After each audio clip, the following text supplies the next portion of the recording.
Hoje a Comissão de Direito Condominial do Piauí recebe nesta casa Raíssa Protetora. Raíssa Rocha é militante na área em defesa dos animais no nosso estado. Raíssa hoje está na Gerência de Proteção Animal da Secretaria de Segurança e é nossa convidada para falar no mês de abril, justamente o Abril Laranja. Raíssa, fala pra gente como é a tua atuação hoje junto à Gerência de Proteção aos Animais, na Secretaria de Segurança e qual é a finalidade dessa coordenação hoje, dessa gerência para a nossa capital e para o nosso estado? A gente sabe que as situações de maus tratos são uma crescente, né? Então a gente tem esse trabalho, esse intuito junto à Secretaria de Segurança, já que nós temos a Delegacia de Meio Ambiente, onde a gente vê um aumento das situações de maus tratos, onde a gente, da gerência, entra com o papel de dar suporte às situações de denúncia, onde a gente também tem esse apoio de tentar acolher os animais, já que a delegacia acaba não conseguindo finalizar os processos das denúncias a partir do momento em que não se tem um abrigo público na cidade. Tudo gira em torno da falta de políticas públicas estaduais e municipais, né? Então, a gente precisaria ter uma parceria entre municipais e estaduais para poder, no caso dessas situações de maus tratos em específico, ter um abrigo público para acolhimento dos animais vítimas de maus tratos, oriundos das denúncias que acontecem, na sua grande maioria, dentro das residências das pessoas. Então, a gerência atua nessa tentativa de fazer um elo entre as entidades públicas e privadas também, em algumas situações, para que as políticas públicas aconteçam, né? Não é fácil, a gente tenta muito, mas tem muitos entraves que acabam não fazendo com que elas aconteçam, né? Então, hoje o estado do Piauí, a cidade de Teresina em específico, a gente não tem o que se precisa para os animais, apesar de já termos leis bem antigas que tratam da situação dos animais, mas agora que a gente está começando a dar pequenos passos em relação a isso. Então, a gerência entra exatamente na tentativa de unir forças para poder fazer acontecer essas situações. Essa necessidade que a gente percebe enquanto operador do direito, ela surge lá na Constituição Federal. Para nós, a primeira visão de proteção animal, a gente enxerga lá, porque a Constituição, ela fala que não é possível e não é permitido a crueldade com os animais. E a partir daí, vários estudiosos da área do direito têm essa concepção de que se o animal deve ser protegido, ele é um sujeito de direitos. E aí muda todo o contexto jurídico. O animal está aí passando, deixando de ser coisa, deixando de ser um bem de propriedade privada, né? Porque até então é assim. Sim. Mas com a reforma do Código Civil ele vai passar a ser um ser vivo, um ser senciente, sujeito de direitos. E esses conceitos novos que estão surgindo, eles causam um certo, uma situação, no mínimo, constrangedora para nós que atuamos na área do condomínio. Porque nos condomínios, esses conceitos novos que estão surgindo não são absorvidos com muita facilidade por boa parte dos moradores. E principalmente quando a gente fala maus tratos. Você falou aí da finalidade da gerência, né, de toda a atuação que tem se tentado desenvolver, da necessidade de melhorar as políticas públicas. E aí eu lhe pergunto, dentro desse contexto, o que é que vocês entendem por maus tratos? Não só pela questão legal em si, mas na prática, no dia a dia. E peço até esse olhar para os condomínios. O que é que vocês entendem por maus tratos? Na verdade, a gente... Vamos voltar para o todo, né? Antes de chegar nos condomínios. A gente tem a noção de que o animal é um ser vivo, é um ser que sente, senciente, assim como nós. Então, ele não pode ser mantido que antigamente o animal era preso num cubículo pequeno, tipo amarrado um por um, corrente. Ou amarrado numa corrente, onde ele era solto à noite para proteger a casa. A gente brinca muito, porque antes era amarrado na corrente, hoje dorme na cama com o ar-condicionado ligado. Eu não vou nem te dizer quantos tem na minha cama. Então, assim, é exatamente isso. Começa por aí. Isso não é para existir mais. Então, a gente precisa mudar essa concepção que ainda permanece muito nas pessoas de manter os animais acorrentados, presos em espaços em que eles estão confinados, num espaço onde ele tem que fazer xixi o dia inteiro, cocô, onde ele come, onde ele bebe, onde ele deita, num espaço pequeno. Então, isso é maus tratos. Com certeza. Qual é o ser humano que vive numa situação dessa? Então, assim, a gente tem que ter noção de que é um ser vivo e que, assim como nós, humanos, precisam ter o mínimo de dignidade para viver. Esse nome que você trouxe agora, a gente que está estudando especificamente o direito animal, é surpreendente. Surgiu esse conceito também de dignidade animal. Antigamente só se falava no homem, o centro maior, o ser maior é o homem, o antropocentrismo. E agora a gente já vê o animal dentro desse contexto, e aí surge os maus tratos, surge a proteção e surge todo esse trabalho em prol dos animais, né? E aí a gente busca muito que isso, pelo menos, minimize, porque é o que a gente ainda vê mais dentro das residências. Então, deixar de alimentar é maus tratos? Maus tratos. Deixar de dar abrigo dentro dos condomínios é maus tratos, né? Deixar preso na varanda dos condomínios. Totalmente maus tratos. Nós temos sempre aquela queixa, o animal passa o dia latindo, o gato passa o dia miando e azunhando as portas, arranhando as portas. Isso pode ser maus tratos? Esse latido intermitente, contínuo durante o dia? Isso tem que ser analisado, porque na verdade tem hoje, as pessoas, eu tiro pelo meu pai, que quando eu digo ansiedade, a cachorra está com ansiedade, chama o psicólogo. Gente, tem os mesmos problemas que nós humanos temos, os animais também têm. Então, isso eu falo como médica veterinária, de acompanhar situações e de viver situações dentro de casa, por ter muitos dentro de casa. Então, a gente vivencia. E no caso dos animais que arranham as portas, que latem, às vezes é solidão. Ele está em busca de alguém, de contato físico, ou companhia. A gente sempre indica o animal que está sendo adotado, vai ser o único da casa, vai ser o filhinho do papai. Mas o papai e a mamãe vão sair em algum momento e ele vai ficar sozinho. Então, alguns animais desenvolvem, sim, ansiedade, eles têm depressão.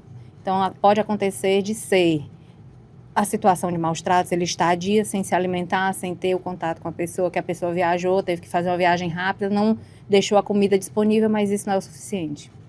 Então, pode ser uma falta realmente de companhia. A gente sempre pede nas adoções que tenha.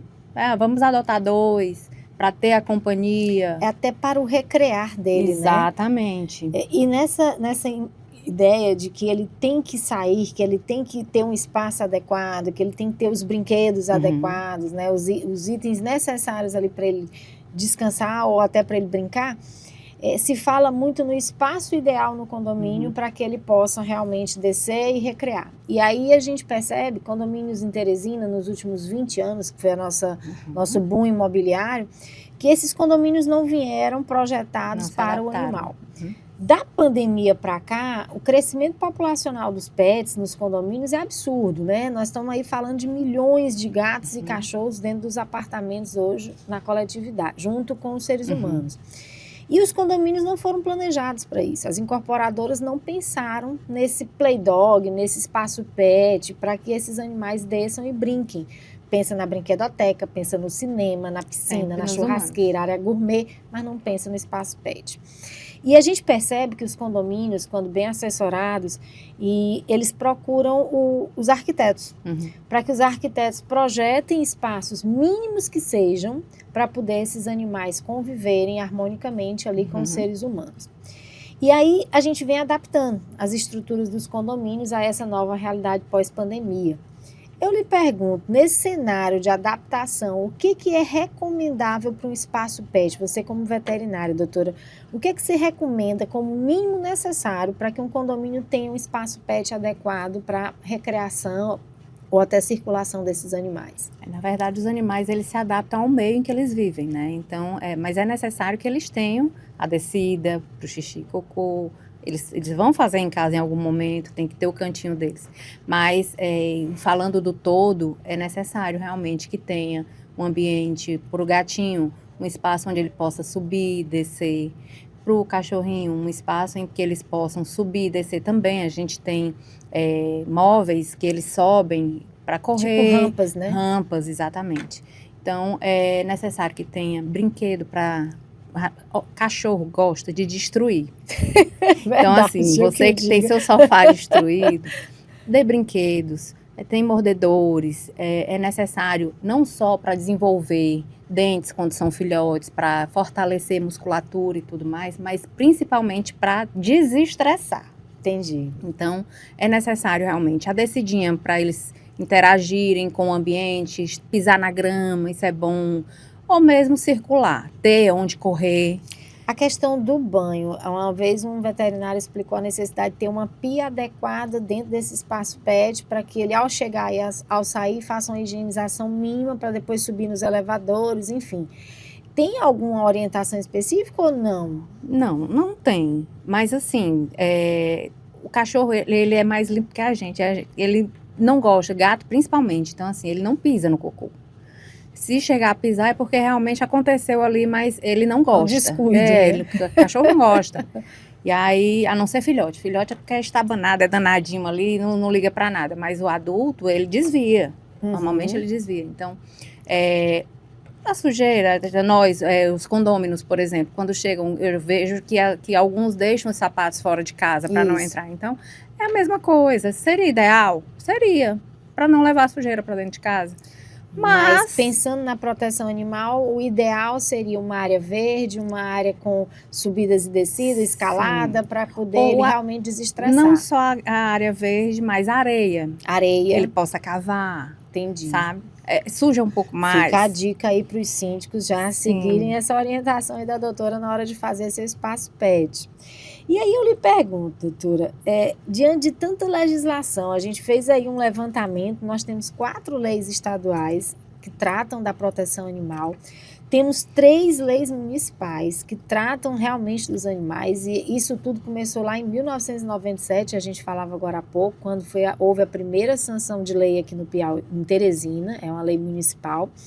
E nos últimos anos, depois da pandemia, o Estado tem tido uma preocupação maior com relação à proteção animal. No primeiro momento, nós, enquanto da área jurídica, fizemos uma crítica severa no que diz respeito a por que trazer responsabilidades também para a sociedade, se essa responsabilidade seria do Estado, né, do Estado como um todo, né? E aí a gente envolve prefeito, governador. Mas quando a gente diz o Estado traz para o condomínio, hoje, a obrigação de denunciar maus tratos, sob pena, inclusive, sob pena de responder por não denunciar. Ok. E aí eu lhe pergunto, nessas circunstâncias, a gente entendeu o que é maus tratos. O síndico tem a obrigação de denunciar quando constatar esses maus tratos. Mas qual é a obrigação dele para coibir esses maus tratos dentro do condomínio? Evitar. A gente percebe a situação do envenenamento. Para um animal dentro de um condomínio chegar a ser envenenado, e isso acontece em Teresina, como o síndico deve prevenir uma situação dessa e como ele deve agir diante da confirmação de uma situação dessa. Tem quem recolha esse animal, e eu não falo só do envenenamento, um atropelamento. Um atropelamento que venha a chegar a óbito e um que ele não venha a chegar a óbito, apenas lesionou. Como o síndico deve agir com relação a essas situações de maus tratos configurados, que podem até chegar a óbito? Tem quem resgate? Eu posso acionar algum órgão da secretaria? A delegacia do meio ambiente, qual é o limite de atuação dela? Então, assim, qual é a sua orientação para o síndico em situações de maus tratos efetivamente? Na verdade, assim como alguém presencia um crime contra alguma criança, é necessário que se faça também contra os animais, né? Então, orienta-se um boletim de ocorrência? Sim, sempre. Ok. Tem os meios de BO Fácil, que é aquele WhatsApp. Até de telefone. Isso, que você pode mandar as informações através dele, e também a Delegacia de Meio Ambiente, que também é quem é responsável por averiguar as situações. Perfeito. Inclusive, casos de envenenamentos e atropelamentos de animais que são mortos dentro de condomínios, também nas ruas, a primeira coisa a fazer é a denúncia junto à Delegacia de Meio Ambiente. A denúncia solicita a perícia, porque nós temos um IML PET, dentro do espaço do IML humano, Tem Ok. também todo o acompanhamento, temos as peritas, elas vão até o local, fazem toda a desculpa, fazem toda a averiguação de espaço, de câmeras, solicitam imagens, fazem o acompanhamento de tudo, levam o corpinho para ser periciado.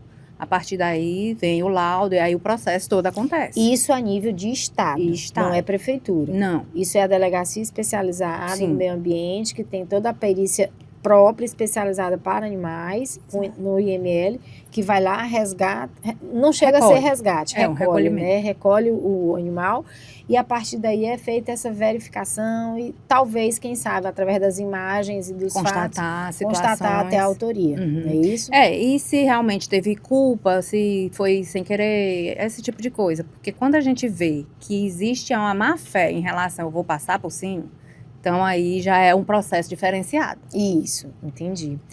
Doutora, com relação à responsabilidade, o síndico, ele é o representante legal do condomínio, ele responde por uma eventual constatação de maus tratos, ele deve denunciar.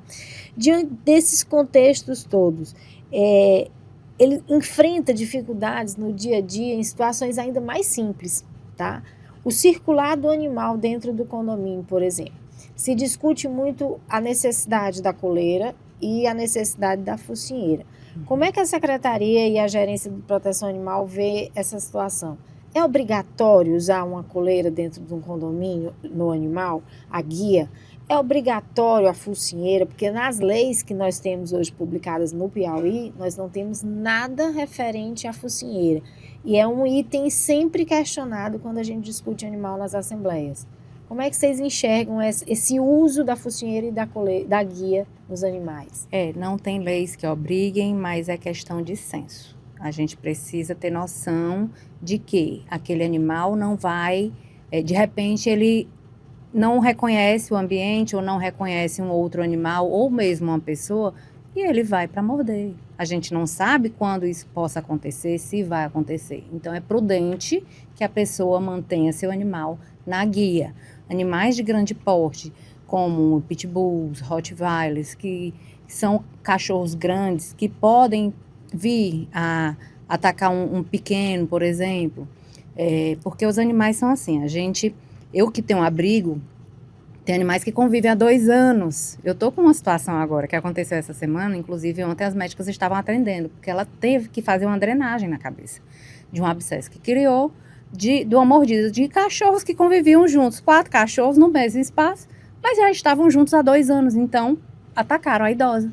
Olha só. Então, assim, isso pode acontecer. É o que eu digo, eles são sencientes. São. Eles são capazes de sentir, de sofrer, de sentir, ter sentimentos, sim, mas eles não têm a razão. Exatamente. E aí, por não ter a razão, existe o risco do ataque. Exato. E esse risco do ataque é que nós humanos temos que precaver. Prever. Não é prever, na verdade, é prevenir. Para que não aconteça. Porque é possível. Sim. Né? Normalmente a gente vê nos elevadores, quando a pessoa entra no elevador, e a pessoa diz, pode entrar, ele não morde. Essa frase é comum. E eu mesmo, trabalhando a causa animal, eu acredito que vocês também, a gente sabe que ele pode morder. Sim, né? Sim. A gente gosta tanto que a gente diz que ele não morde, mas ele pode atacar. Sim. Né? Eu hoje, como protetora, como médica veterinária, por já ter esse contato... Não há nenhum mal. Não há. Uhum. Não há. Muito pelo contrário, vai prevenir. Se você estiver passeando na rua, vai prevenir que seu cachorro do nada corra para o meio da rua e seja atropelado. Perfeito. Então, assim, isso pode acontecer dentro do condomínio também. No estacionamento. Sim, que seja, onde o carro for passar, se você estiver passeando numa área aberta, pode acontecer. Isso. Então, é prudente que você proteja, inclusive, seu animal. Perfeito. E não só as pessoas, porque pode acontecer realmente um ataque. Entre animais. E entre animais e entre pessoas também. Perfeito. Então, o uso da focinheira, infelizmente, não tem lei, mas a orientação seria utilizar... Eu considero adequado. Para evitar um risco de um acidente, ou entre animais, ou entre pessoas e o animal, né? Nós falamos aí de elevador. Sim, lembrando, a focinheira adequada para passeio, porque não é aquela focinheira de plástico de contenção, onde vão aplicar uma injeção no animal e a boquinha dele precisa estar restrita para que ele não ataque o veterinário, porque pode acontecer. Mas aquela focinheira de ferro, que ela é vazada, onde ele se movimenta, ele vai latir, Perfeito. mas ele não vai morder. Então, ele só não vai para atacar. deixar claro, existem 2 tipos de focinheira. Um é focinheira para passeio. Sim. E o outro focinheira para Contenção. Para contenção. Isso. Interessante. Olha, a gente vivendo e aprendendo. A doutora. Nós falamos de circulação dos animais em elevadores, tá? Existe sempre essa discussão nas assembleias se pode ou não pode restringir o acesso aos elevadores. Há 20 anos atrás aí ou mais, quando surgiram os primeiros condomínios aqui em Teresina, ali na Marechal Castelo Branco, as convenções foram lançadas, que são as bíblias dos condomínios, os estatutos, e lá diz claramente, textualmente, é proibido circular com os animais nas áreas comuns. Outras mais brandas dizem, pode andar com os animais nas áreas comuns, mas nos elevadores tem que andar com ele no colo. Essa expressão é permitida ou é proibida? Não tem nem permissão e nem proibição. nula. É a mesma coisa do censo. Ao meu ver, né? Então, assim, cachorros pequenos eu não vejo por que não. Mas também não sei, não vejo porque sim. É necessário que tenha realmente o censo. Eu sei que algumas vezes não existe. Isso não está na lei, não tá. Importante que a gente entenda. Sim. Mas é como você está dizendo. O que é ideal para todos? Sim. Se ele é pequeno, eu tenho sempre eu coloco no colo. A proteção ela é feita mais para o próximo, de entrega. Eu me dou para aquele ser. Então, eu penso no que possa vir a acontecer para que não aconteça. Então, eu tento prevenir. Uhum. Então, se eu sei que meu cachorro late, que meu cachorro é briguento, é barulhento, se uma pessoa vai entrar no elevador, é necessário que eu bote ele no colo e que eu acalme ele para que isso não aconteça, para não estressar outra pessoa. Era o que eu faria. Uhum. E em relação aos cachorros de grande porte, como é que eu vou descer com um cachorro de grande porte no colo? A gente diz muito isso. Como é que eu vou botar um golden no colo? Não tem condições. Então, assim, se você puder não ir pelo elevador social, vá pelo... É isso que a gente ia perguntar também. Há uma orientação de um condomínio, normalmente tem 2 elevadores. Sim. Algum problema de eu restringir nesse não anda cachorro, não. Nesse anda? Eu não vejo por quê. Mas é exatamente o que eu digo. Tem pessoas que ainda vão se sentir afetadas, ofendidas, porque os cachorros delas não, infelizmente. Há quem diga que é um constrangimento você proibir o acesso do animal naquele elevador. Eu, Raíssa, não teria problema quanto a isso. E aí eu tenho pessoas que dizem, poxa, Patrícia, mas eu sou médico, trabalho na área da saúde, estou descendo para trabalhar às 6 horas da manhã de branco, tenho que ir para um ambiente que eu não posso levar nenhum tipo de contaminação. É uma questão de saúde pública mesmo. Sim. E eu vou me deparar com um animal que acabou de brincar nas áreas comuns e vem com o resto da grama. Enfim, ele pode inclusive contaminar minha roupa, porque ele vem do ambiente e ele não tem controle dentro de um elevador. Então, vamos manter os animais somente nesse elevador e nesse só pessoas. E naquele que pode animal e pessoas. Uhum. Mas nesse aqui, só pessoas. Então, essa regra tem algum constrangimento em volta? Não?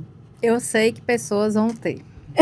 Mas eu particularmente então não teria. Ainda. É discutível. É discutível. Porque assim, na verdade, tem quem cuide como seu filho. E eu quero descer com meu filho junto comigo no elevador que eu possa circular normalmente. Então, é complicado. É complicado. Imagina isso numa assembleia. Eu sei o que você enfrenta. Pessoas gritando. Eu já presenciei. Já presenciou, né?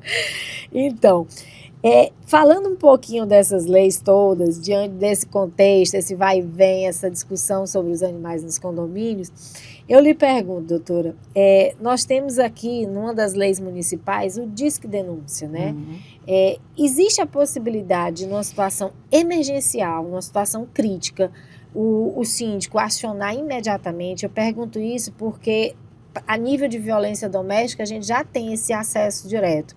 Ou não? Não. Infelizmente, não. Essa pergunta você tinha feito e a gente não acabou voltando não fechando, aqui. Por isso que eu puxei de volta. Na verdade, nós não temos. Infelizmente, não temos. Tanto que hoje, como eu te disse no começo, a gente não consegue, em muitas situações de maus tratos, ter o acolhimento animal. porque não temos abrigos públicos. Nós, protetores, acabamos absorvendo algumas situações, mas a gente não vai conseguir atender ao todo. A gente já vive, como os abrigos que nós temos instituídos como ONGs e os protetores independentes, todos têm muitos animais, nenhum tem a ajuda do poder público. E acaba que a gente faz o acompanhamento desses animais. A gente alimenta, medica, tem que ter médico, tem que ter funcionário, contas, impostos e tudo mais. É feito com ajudas, somente. Voluntário, Voluntárias. Né? E essas ajudas nunca suprem. É lamentável. Triste. É então, lamentável. A gente não tem como ficar absorvendo todas as situações, porque tem clínicas. Esses animais, quando vêm de situações de maus tratos, eles sempre têm problemas de saúde. Precisa de atendimento clínico. Você está tocando num ponto cruel para os condomínios, que são esses animais de rua que circulam na zona urbana de Teresina, né? E também na periferia, zona leste, zona nobre e também na periferia. Em todo lugar. E esses animais, eles estão adentrando aos condomínios em busca de abrigo, em busca de alimento, porque na rua ele não encontra esse apoio, né? Ele está ali por algum motivo, ou porque foi abandonado, ou porque realmente se perdeu, enfim. O fato é que ele procura nos condomínios hoje o alimento e o abrigo, e às vezes até o acolhimento, né? E dentro dos condomínios há uma certa discussão sobre manter ou não esse animal nos condomínios.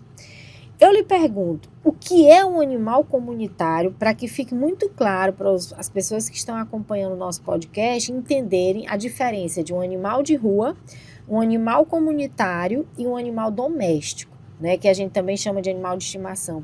Faça essa classificação para a gente poder entender como a gente deve tratar o animal comunitário quando ele adentra o condomínio. Na verdade, o animal doméstico são aqueles que podem viver dentro de casa. Então, estando na rua, estando fora, enfim, qualquer situação, ele é um animal doméstico. Okay. O animal comunitário é o animal em que pessoas cuidam dele, apesar de não levar para dentro de suas casas, por N situações. Mas eles alimentam, eles cuidam. O fato de botar a coleira não quer dizer que ali tem um tutor, que ali tem um responsável por ele. Podem ter vários, ou pode não ter nenhum, porque a pessoa que cuidava dele já não liga mais, enfim. Então, a gente denomina comunitário aquele que tem pessoas que cuidam dele. Ele vive numa rua, ele circula no bairro, ele dá a voltinha dele, mas ele volta para receber o acolhimento daquelas pessoas. Interessante o senhor fala. Então, o animal comunitário, ele pode morar na rua, sim, como ele pode morar no condomínio. No condomínio, sim. Perfeito. E quando ele está no condomínio, aí, como você disse, é porque pessoas em comum estão cuidando dele. Exatamente. Seja só no alimento, seja no abrigo temporário, ali dentro do condomínio. Exatamente. Ele criou vínculos, sim, como se fala, né?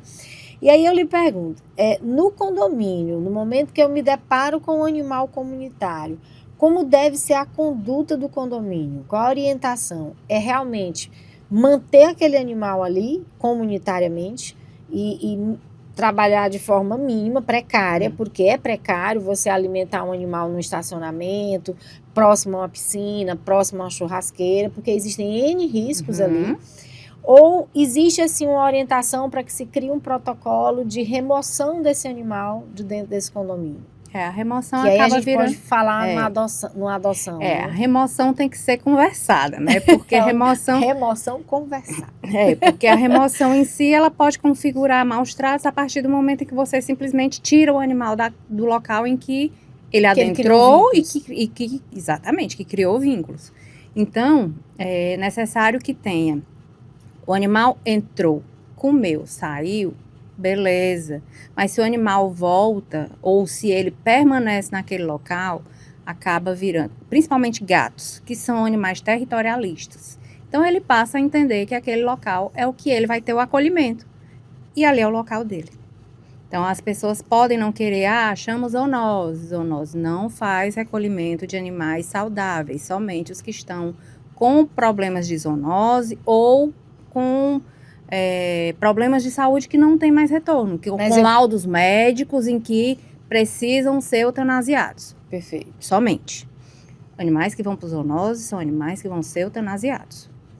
Nesse momento, é o que acontece no zoonose. Ok. Então, não Mas tem nos acolhimento. condomínios, a zoonose pode ir para a vacina? Sim, Pode. e Para a deve. castração? Castração, não. Ainda não, Não. né? A gente tem, agora até mudou o calendário de vacinas. Após o calendário de vacinas acontecer na zona urbana e zona rural, você pode, se eu tenho 10 animais comunitários no meu condomínio, o zoonose pode ir até lá, Fazer é a só solicitar, vacina todos os animais e fica tudo ok. Dão a carteirinha e tudo mais.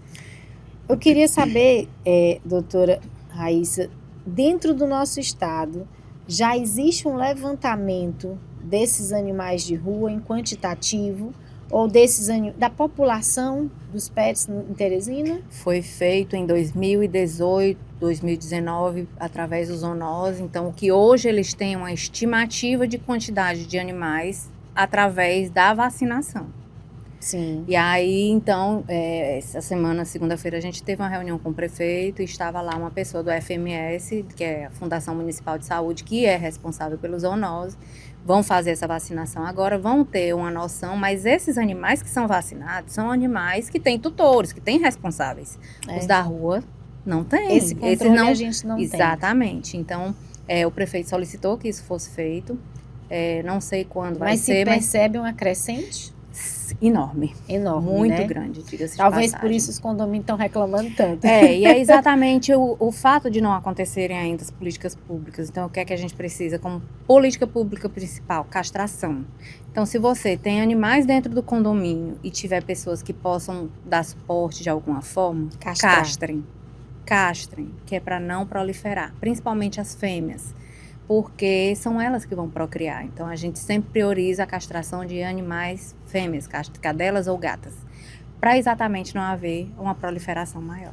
E para a gente entender, está o animal ali, eu posso viabilizar a adoção com responsabilidade. Sim. Explica para a gente o que é que vocês entendem por adoção responsável desses animais. Em relação a gatinhos, a gente tem um critério um pouco maior, porque gatos, eles, como eu disse, eles são territorialistas, eles entendem que o local em que eles vivem, convivem, é o local deles, é o local que eles são acolhidos. Então, tirar ele desse ambiente, levar para outro ambiente que ele não conhece, requer alguns cuidados. Por quê? Eu vou pegar um gato e tirar do condomínio e vou levar para uma casa onde ele tem acesso a muro, onde ele vai fugir. É a primeira coisa que ele vai fazer quando ele chegar lá. Então, assim, ele tem que ter um espaço restrito. Se for para uma casa, ele tem que ficar uns dias em um quarto fechado. Ele tem que conhecer o cheiro daquele local. Ele tem que estar, se tem outros animais, aos poucos, ir adaptando esse animal ao cheiro. Bota um em um ambiente, bota o outro no outro, para sentir o cheiro.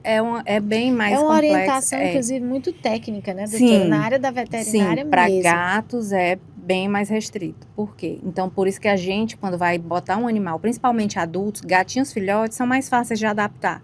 Mas adultos, principalmente, a gente exige que sejam em apartamentos telados, com tela, nas janelas, para que ele não pule. Exatamente, porque é o que ele vai fazer. Né? Doutora, então, a gente iniciou falando justamente da campanha Abril Laranja. O que o nosso estado tem aí de promoções, de eventos ou de trabalhos voltados para o Abril Laranja como um mês específico de proteção à questão dos maus tratos, proteção dos animais e o combate aos maus tratos dos animais? Como as políticas públicas em si, elas dependem de outras vertentes, e agora que a gente está começando a ter um contato maior com a prefeitura, que é quem tem que, de fato, fazer, principalmente, fazer pelos animais da cidade de Teresina, a gente não tem ainda as políticas públicas. Então, a gente precisa ir fazendo eventos para que tenha assim, uma conscientização, onde a gente mostre para onde as pessoas podem recorrer. Vão ter eventos da Secretaria de Meio Ambiente, onde nós vamos estar com a Secretaria de Segurança, em parceria nesses eventos, com a gerência, onde nós vamos estar promovendo a confecção dos Simpatinhas, que é a carteirinha, o RG Pet dos animais, para as pessoas que forem. Pode levar ou não os bichinhos, se tiver a foto a gente já consegue fazer. E aí a gente vai ter esses eventos no interior do estado, em Picos, em Parnaíba e em Teresina, aos sábados, durante esse mês. Agora, dia 11, nós vamos estar em Picos. Perfeito. Semana que vem, dia 18 em Parnaíba e dia 25 em Teresina, vai ser aqui em Teresina.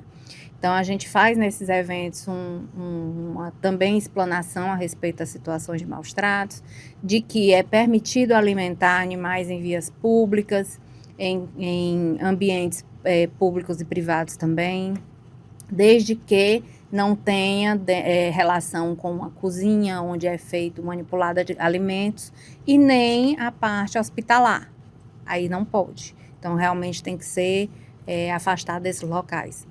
Temos também blitz que nós vamos fazer junto Muito à Gerência bom. de Proteção Animal, mostrando às pessoas essas situações de maus tratos também. Então, a gente não consegue fazer as políticas públicas acontecerem de uma vez, porque são muitas coisas que precisam para acontecer, mas a gente vai tentando instruir a comunidade como um todo. Teve um trabalho bem forte, ainda hoje tem, né? Que a Sendu faz com relação ao lixo. Nos condomínios, que é a Blitz. Na entrada dos condomínios é aquela abordagem maciça que vai até as áreas internas e faz todo aquele trabalho educativo, principalmente voltado para as crianças e os funcionários. E aí a gente convida, né, a coordenação, a gerência, para que atue, traga essas blitz para os condomínios, porque é um momento educativo, é um momento de conscientização que a gente pode aí estar trabalhando em parceria. Ótimo.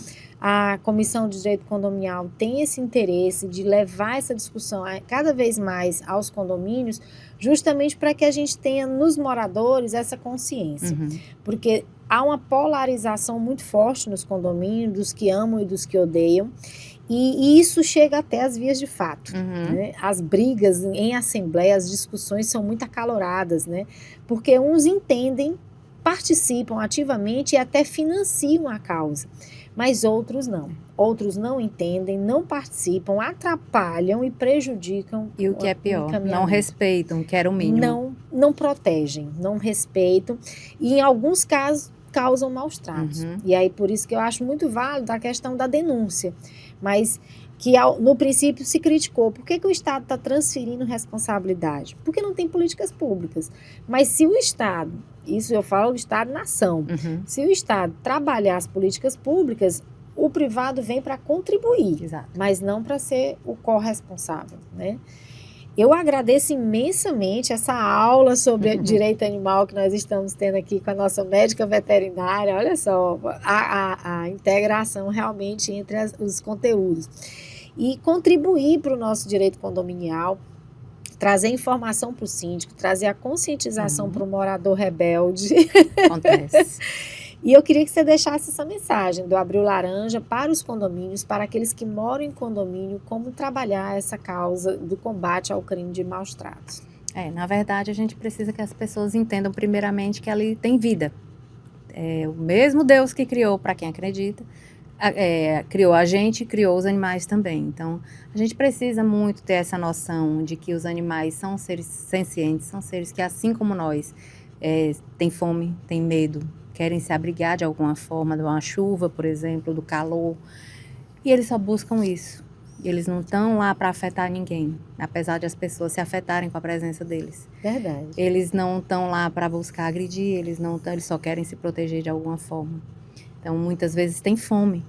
Então, eles estão buscando tão pouco, é o básico para viver, para sobreviver. É uma sobrevivência, né? Então, é preciso que as pessoas entendam isso, é preciso que as pessoas não querem ajudar, não querem se manifestar, não atrapalhe quem quer. Deixe as pessoas fazerem o trabalho delas. Não é nem trabalho, mas é oferecer o pouco que tem. Até porque é tudo voluntário. Exatamente, ninguém está ganhando nada por isso, não. Então, é preciso realmente que as pessoas entendam que ali tem uma vida e que precisam de um certo acolhimento. Então, é tão pouco que eles precisam para poder sobreviver que eu não sei, eu não entendo, sinceramente, porque acontecem. E eu presenciei as brigas acaloradas numa reunião com você. Então, e sei que ao invés de tentar ajudar, as pessoas atrapalham, se incomodam. Mas é preciso respeito. Então, respeite os animais, respeite a quem quer ajudar, porque é necessário para a nossa vivência, para a nossa convivência, principalmente dentro de condomínios que não tem outra oportunidade, não tem outra solução, a não ser a boa convivência. Doutora Raíssa, muito obrigada em nome da Ordem dos Advogados do Brasil, seccional do Piauí, de nossa Comissão do Direito Condominial. Nossa gratidão pela presença e por essa magna aula sobre o direito animal. Eu que agradeço imensamente a oportunidade e estou aqui à disposição sempre que precisarem. Pode chamar. Obrigada.